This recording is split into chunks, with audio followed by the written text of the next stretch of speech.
4 years ago, the US national team were preparing for the World Cup in Brazil and their so-called group of death. But having failed to qualify this time around, there's an opportunity to reflect and regroup. The president of US Soccer, Sunil Gulati, says he won't seek re-election in the new year, opening the door to fresh challenges with new ideas. It's not whether or not somebody's got the right strategy or the right plans to put them into place. The bigger piece of it is what kind of culture are they going to bring to soccer in the United States. In 2014, there were 3 million youth players in the US.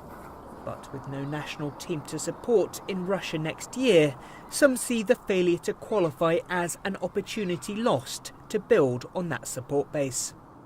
An issue that could have an effect both on and off the field. Players here may love the beautiful game, but not all Americans can say the same.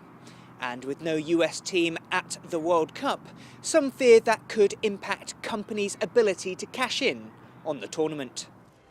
Fox has spent over $400 million for the broadcast rights to the next 2 World Cups.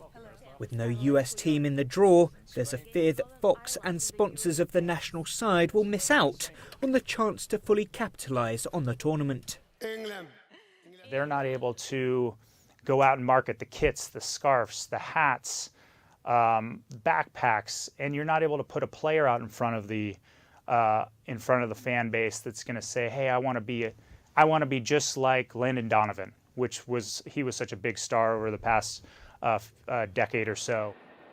Nearly 20% of ESPN's total viewership last World Cup came from the 4 matches featuring the US.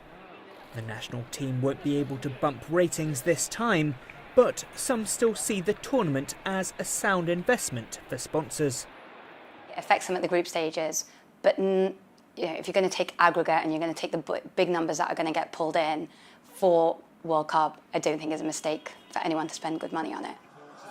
The US national team's absence from the World Cup could impact small businesses too. This bar in Brooklyn, New York isn't expecting the same crowds as 4 years ago, but still hope for a good turnout. We're not going to get all the fair weather fans in here that were fainting and not really knowing what they were watching and just trying to chant at the screens. Fortunately, Brooklyn now has a lot of good baked-in football soccer fans. Sponsors and fans will hope this World Cup campaign was just a blip and proved to be a shot in the arm for football in the US. William Denselow, Channel News Asia, New York.